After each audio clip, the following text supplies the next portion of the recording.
El Orla, Guy de Maupassant, 8 de mayo. Qué hermoso día.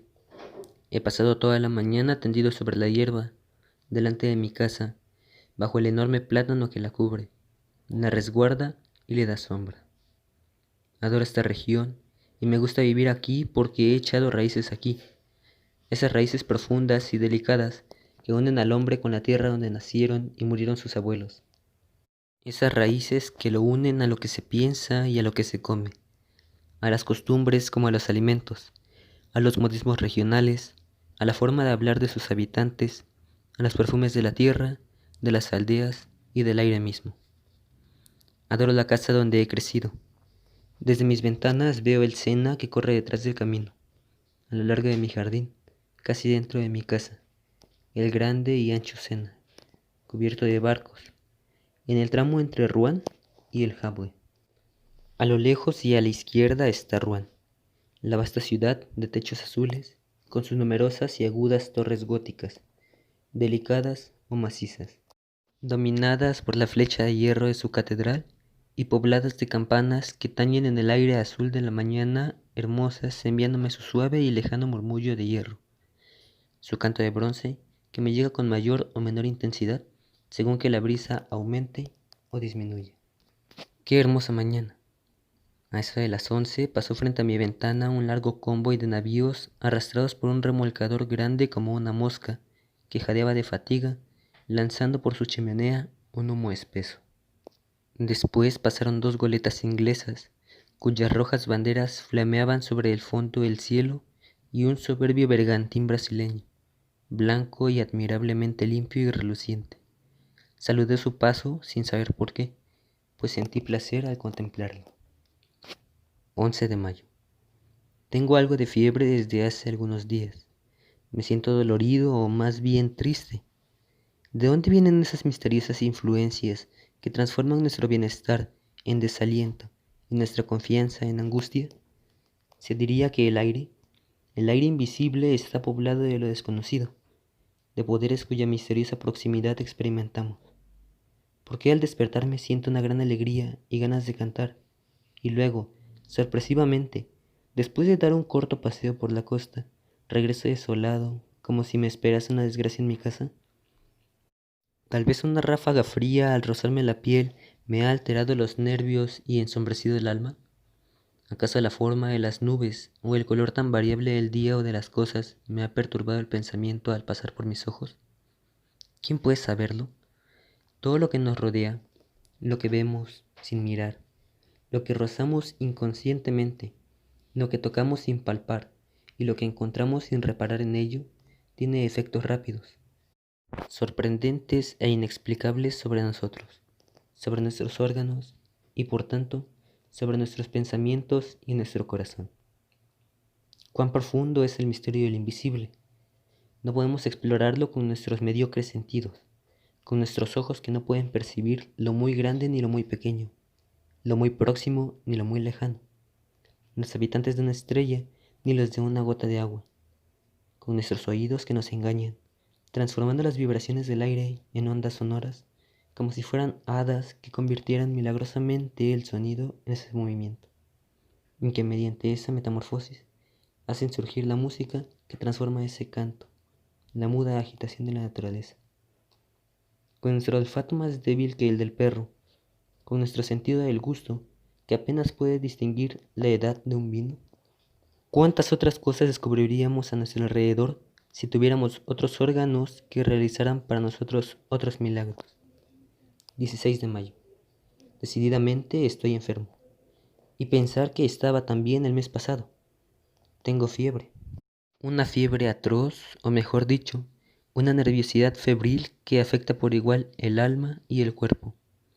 Tengo continuamente la angustiosa sensación de un peligro que me amenaza, la aprehensión de una desgracia inminente o de la muerte que se aproxima, el presentimiento suscitado por el comienzo de un mal aún desconocido que germina en la carne y en la sangre.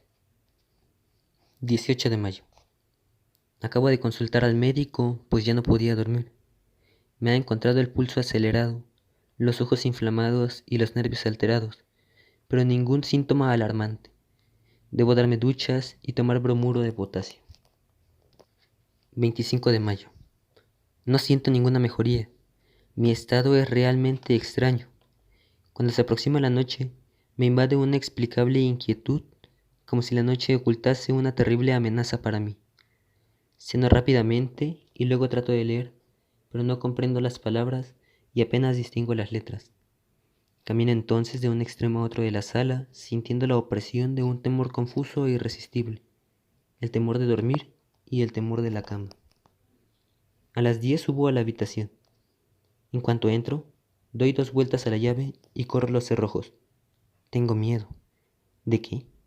Hasta ahora nunca sentía temor por nada. Abro mis armarios, miro debajo de la cama, escucho. ¿Qué? ¿Acaso puede sorprender que un malestar, un trastorno de la circulación y tal vez una ligera congestión, una pequeña perturbación del funcionamiento tan imperfecto y delicado de nuestra máquina viviente, convierta en un melancólico al más alegre de los hombres y en un cobarde al más valiente? Luego me acuesto y espero el sueño como si esperase al verdugo. Espero su llegada con espanto. Mi corazón late intensamente y mis piernas se estremecen. Todo mi cuerpo tiembla en medio del calor de la cama hasta el momento en que caigo bruscamente en el suelo como si me ahogara en un abismo de agua estancada. Ya no siento llegar como antes ese sueño pérfido, oculto cerca de mí, que me acecha, se apodera de mi cabeza, me cierra los ojos y me aniquila. Duermo durante 2 o 3 horas, y luego no es un sueño, sino una pesadilla lo que se apodera de mí. Sé perfectamente que estoy acostado y que duermo, lo comprendo y lo sé, y siento también que alguien se aproxima, me mira, me toca, sube sobre la cama, se arrodilla sobre mi pecho y tomando mi cuello entre sus manos aprieta y aprieta con todas sus fuerzas para estrangularme. Trato de defenderme, impedido por esa impotencia atroz que nos paraliza en los sueños. Quiero gritar y no puedo. Trato de moverme y no puedo. Con angustiosos esfuerzos y jadeante, trato de liberarme y rechazar ese ser que me aplasta y me asfixia, pero no puedo.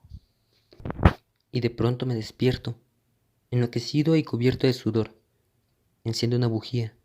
Estoy solo.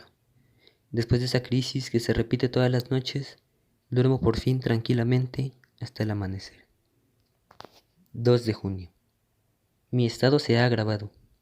¿Qué es lo que tengo? El bromuro y las duchas no me producen ningún efecto. Para fatigarme más, a pesar de que ya me sentía cansado, fui a dar un paseo por el bosque de Roemer.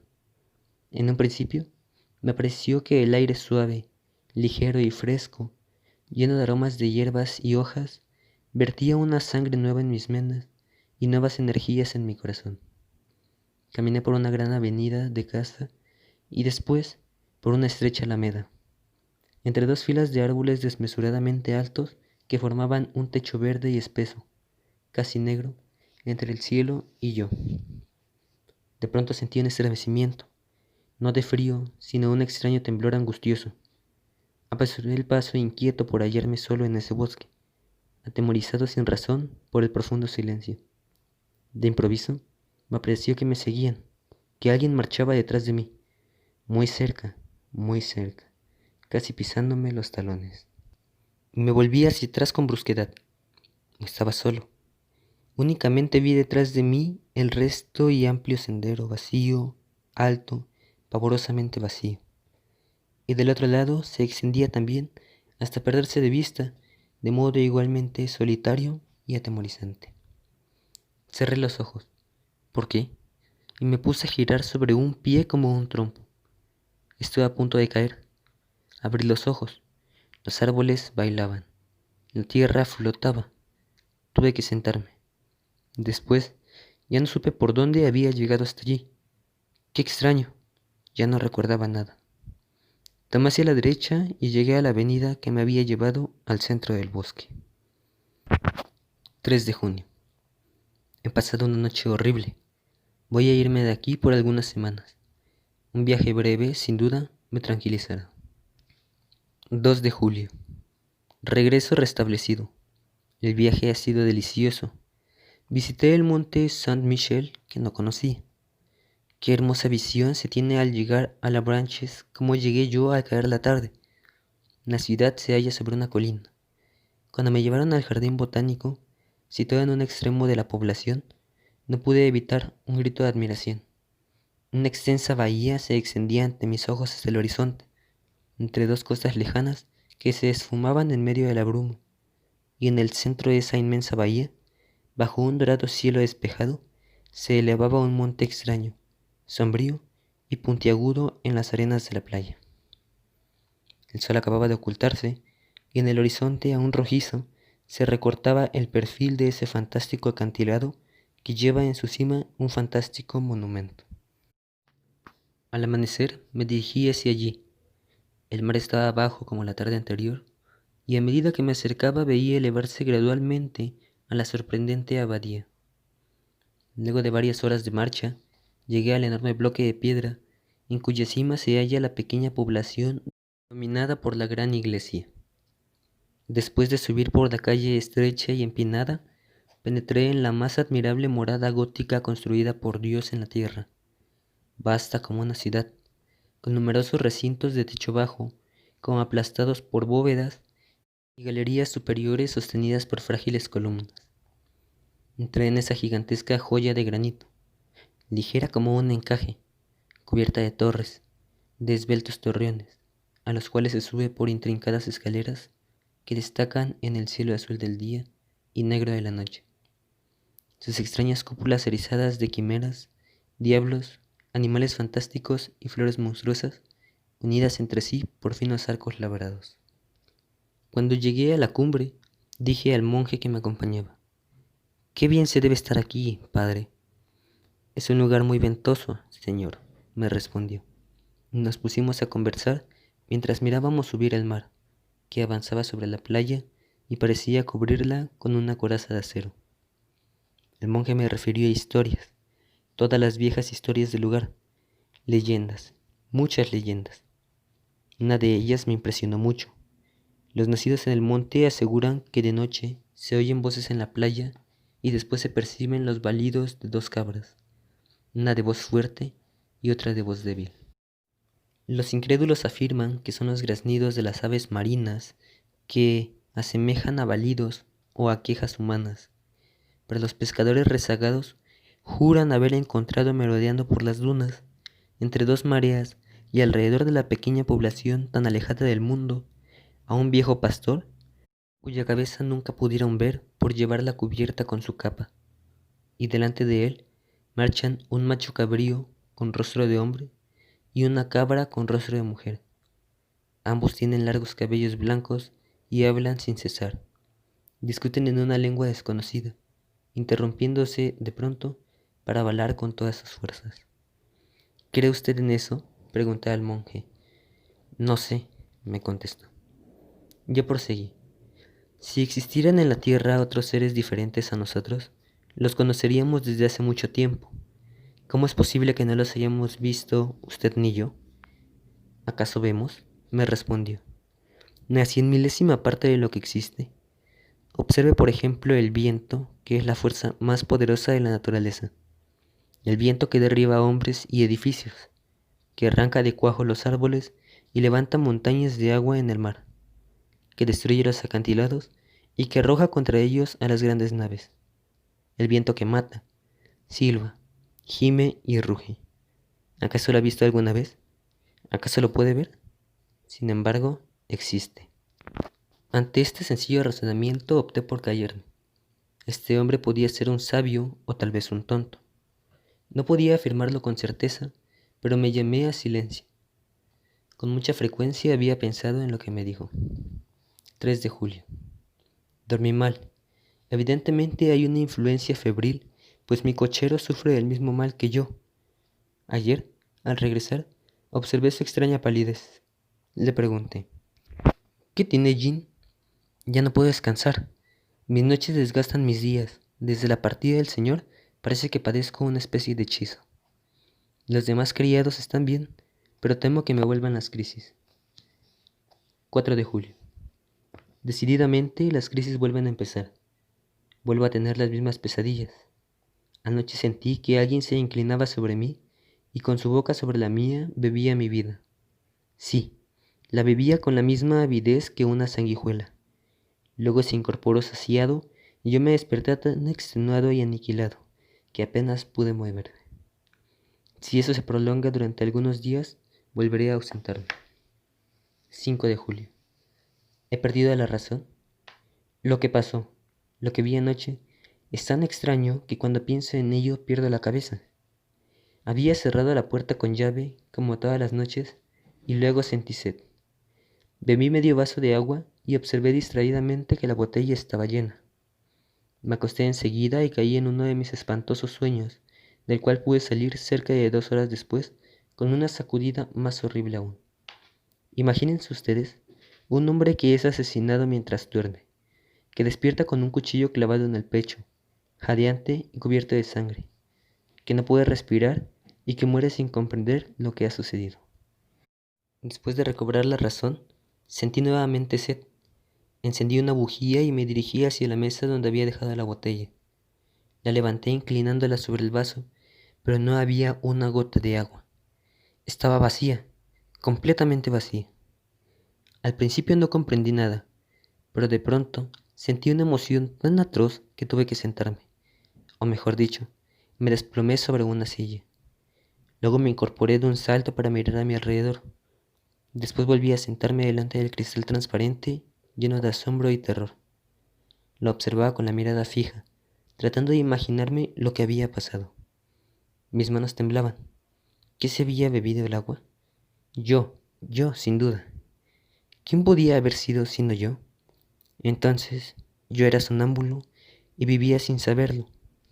Vivía esa doble vida misteriosa que nos hace pensar que hay en nosotros dos seres, o que a veces un ser extraño, desconocido e invisible anima, mientras dormimos, nuestro cuerpo cautivo que le obedece como a nosotros y más que a nosotros. Ah, ¿quién podrá comprender mi abominable angustia? ¿Quién podrá comprender la emoción de un hombre mentalmente sano, perfectamente despierto y en uso de la razón, al contemplar espantado una botella que se ha vaciado mientras dormía? Y así permanecí hasta el amanecer, sin atreverme a volver a la cama. 6 de julio. Pierdo la razón. Anoche también bebieron el agua de la botella, o tal vez la bebí yo. 10 de julio. Acabo de hacer sorprendentes comprobaciones. Decididamente estoy loco. Y sin embargo, el 6 de julio, antes de acostarme, puse sobre la mesa vino, leche, agua, pan y fresas. Han bebido, o he bebido, todo el agua y un poco de leche. No han tocado el vino, ni el pan, ni las fresas. El 7 de julio he repetido la prueba con idénticos resultados.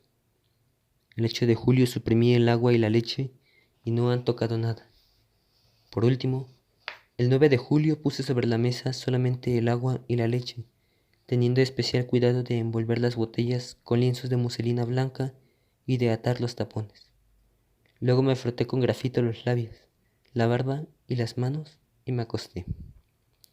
Un sueño irresistible se apoderó de mí, seguido poco después por el atroz despertar. No me había movido, ni siquiera mis sábanas estaban manchadas. Corrí hacia la mesa. Los lienzos que envolvían las botellas seguían limpios e inmaculados. Desaté los tapones, palpitante de emoción. Se habían bebido todo el agua y toda la leche. Ah, Dios mío. Partiré inmediatamente hacia París. 12 de julio. París. Estos últimos días había perdido la cabeza. Tal vez he sido juguete de mi enervada imaginación, salvo que yo sea realmente sonámbulo o que haya sufrido una de esas influencias comprobadas, pero hasta ahora inexplicables, que se llaman sugestiones. De todos modos, mi extravío rayaba en la demencia y han bastado 24 horas en París para recobrar la cordura. Ayer, después de paseos y visitas que me han renovado y vivificado el alma, terminé el día en el Théâtre Français. Se representaba una pieza de Alejandro Dumas, hijo. Ese autor vivaz y pujante ha terminado de curarme. Es evidente que la soledad resulta peligrosa para las mentes que piensan demasiado. Necesitamos ver a nuestro alrededor a hombres que piensen y hablen. Cuando permanecemos solos durante mucho tiempo, poblamos de fantasmas el vacío. Regresé muy contenta al hotel, caminando por el centro. Al codearme con la multitud, pensé, no sin ironía, en mis terrores y suposiciones de la semana pasada, pues creí, sí, creí que un ser invisible vivía bajo mi techo. Cuán débil es nuestra razón y cuán rápidamente se extravía cuando nos estremece un hecho incomprensible. En lugar de concluir con estas simples palabras, yo no comprendo porque no puedo explicarme las causas, nos imaginamos enseguida impresionantes misterios y poderes sobrenaturales. 14 de julio. Fiesta de la República. He paseado por las calles. Los cohetes y banderas me divirtieron como a un niño. Sin embargo, me parece una tontería ponerse contento un día determinado por el decreto del gobierno. El pueblo es un rebaño de imbéciles, a veces tonto y paciente, y otras feroz y rebelde. Se le dice, diviértete y se divierte. Se le dice, ve a combatir con tu vecino y va a combatir. Se le dice, vota por el emperador y vota por el emperador. Después, vota por la república y vota por la república. Los que lo dirigen son igualmente tontos, pero en lugar de obedecer a hombres, se atienen a principios que por lo mismo que son principios, solo pueden ser necios, estériles y falsos, es decir, ideas consideradas ciertas e inmutables. Tan luego en este mundo donde nada es seguro y donde la luz y el sonido son ilusorios. 16 de julio. Ayer he visto cosas que me preocuparon mucho. Cené en casa de mi prima, la señora Sablé, casada con el jefe del regimiento 76 de cazadores de Limoges. Conocí allí a dos señoras jóvenes, casadas una de ellas con el doctor Pagen, que se dedica intensamente al estudio de las enfermedades nerviosas y de los fenómenos extraordinarios que hoy dan origen a las experiencias sobre hipnotismo y sugestión. Refirió detalladamente los prodigiosos resultados obtenidos por los sabios ingleses y por los médicos de la escuela de Nancy. Los hechos que expuso me parecieron tan extraños que manifesté mi incredulidad. Estamos a punto de descubrir uno de los más importantes secretos de la naturaleza, decía el doctor Pagan, es decir, uno de sus más importantes secretos aquí en la Tierra, puesto que hay evidentemente otros secretos importantes en las estrellas. Desde que el hombre piensa, desde que aprendió a expresar y a escribir su pensamiento, se siente tocado por un misterio impenetrable para sus sentidos groseros e imperfectos y trata de suplicar la importancia de dichos sentidos mediante el esfuerzo de su inteligencia. Cuando la inteligencia permanecía aún en un estado rudimentario, la obsesión de los fenómenos invisibles adquiría formas comúnmente terroríficas. De ahí las creencias populares en lo sobrenatural, las leyendas de las almas en pena, las hadas, los gnomos y los aparecidos. Me atrevería a mencionar incluso la leyenda de Dios, pues nuestras concepciones del artífice creador de cualquier religión son las invenciones más mediocres, estúpidas e inaceptables que pueden salir de la mente atemorizada de los hombres. Nada es más cierto que este pensamiento de Voltaire. Dios ha hecho al hombre a su imagen y semejanza, porque el hombre también ha procedido así como él. Pero desde luego, hace más de un siglo, parece percibirse algo nuevo. Mesmer y algunos otros nos señalan un nuevo camino, y efectivamente, sobre todo desde hace 4 o 5 años, se han obtenido sorprendentes resultados. Mi prima, también muy incrédula, sonreía. El doctor Pagen le dijo, ¿quiere que la hipnotice, señora? Sí, me parece bien. Ella se sentó en un sillón y él comenzó a mirarla fijamente. De improviso me dominó la turbación. Mi corazón latía con fuerza y sentía una opresión en la garganta. Veía cerrarse pesadamente los ojos de la señora Sablé y su boca se crispaba y parecía jadear. Al cabo de 10 minutos dormía. Póngase detrás de ella, me dijo el médico. Obedecí su indicación y él colocó en las manos de mi prima esa tarjeta de visita al tiempo que le decía, «Esto es un espejo. ¿Qué ve en él?» «Veo a mi primo», respondió. «¿Qué hace?» Se atusa el bigote. Y ahora saca una fotografía del bolsillo. ¿Quién aparece en la fotografía? Él, mi primo. Era cierto. Esa misma tarde me habían entregado esa fotografía en el hotel. ¿Cómo aparece en ese retrato? Se halla de pie, con el sombrero en la mano. Evidentemente, veía en esa tarjeta de cartulina lo que hubiera visto en un espejo. Las damas decían espantadas: ¡Basta! ¡Basta! ¡Por favor! Pero el médico ordenó: Usted se levantará mañana a las 8. Luego irá a ver a su primo al hotel donde se aloja y le pedirá que le preste los 5.000 francos que le pide su esposo y que le reclamará cuando regrese de su próximo viaje. Luego la despertó. Mientras regresaba al hotel pensé en esa curiosa sesión y me asaltaron dudas. No sobre la insospechable, la total buena fe de mi prima, a quien conocía desde la infancia como una hermana, sino sobre la seriedad del médico. ¿No escondería en su mano un espejo que mostraba a la joven dormida, al mismo tiempo que la tarjeta? Los prestidigitadores profesionales hacen cosas semejantes. No bien, regresé, me acosté. Pero a las 8:30 de la mañana me despertó mi mucamo y me dijo: La señora Sablé quiere hablar inmediatamente con el señor. Me vestí deprisa y la hice pasar. Me sentó muy turbada y me dio sin levantar la mirada ni quitarse el velo. Querido primo, tengo que pedirle un gran favor. ¿De qué se trata, prima? Me cuesta mucho decirlo, pero no tengo más remedio. Necesito urgentemente 5.000 francos. ¿Pero cómo? ¿Tan luego usted? Sí, yo, o mejor dicho, mi esposo, que me ha encargado conseguirlos. Me quedé tan asombrado que apenas podía balbucear mis respuestas. Pensaba que ella y el doctor Pagen se estaban burlando de mí, y que eso podría ser una mera farsa preparada de antemano y representada a la perfección. Pero todas mis dudas se disiparon cuando la observé con atención. Temblaba de angustia. Evidentemente esta gestión le resultaba muy penosa y advertí que apenas podía reprimir el llanto. Sabía que era muy rica y le dije: ¿Cómo es posible que su esposo no disponga de 5.000 francos? Reflexione. ¿Está segura de que le ha encargado pedírmelas a mí? Vaciló durante algunos segundos como si le costara mucho recordar y luego respondió: Sí, sí, estoy segura. ¿Le ha escrito? Vaciló otra vez y volví a pensar. Advertí el penoso esfuerzo de su mente. No sabía. Solo recordaba que debía pedirme ese préstamo para su esposo. Por consiguiente, se decidió a mentir. Sí, me escribió. ¿Cuándo? Ayer no me dijo nada. Recibí su carta esta mañana. ¿Puede enseñármela? No, no. Contenía cosas íntimas, demasiado personales, y la he quemado. Así que su marido tiene deudas. Vaciló una vez más y luego murmuró: No lo sé. Bruscamente le dije: Pero en este momento, querida prima, no dispongo de 5.000 francos. Di una especie de grito de desesperación. Por favor, se lo ruego, trate de conseguirlos. Exaltada, unía sus manos como si se tratara de un ruego. Su voz cambió de tono.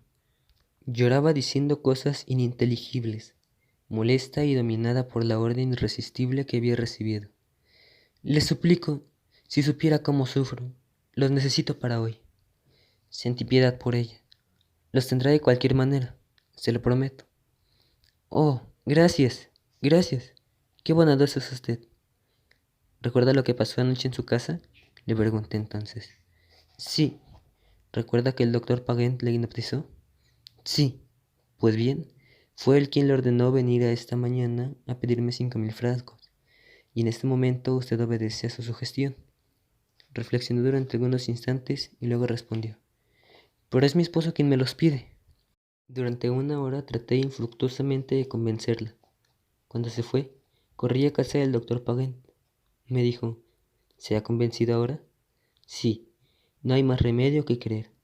Vamos a ver a su prima. Cuando llegamos dormitaba en un sofá, rendida por el cansancio.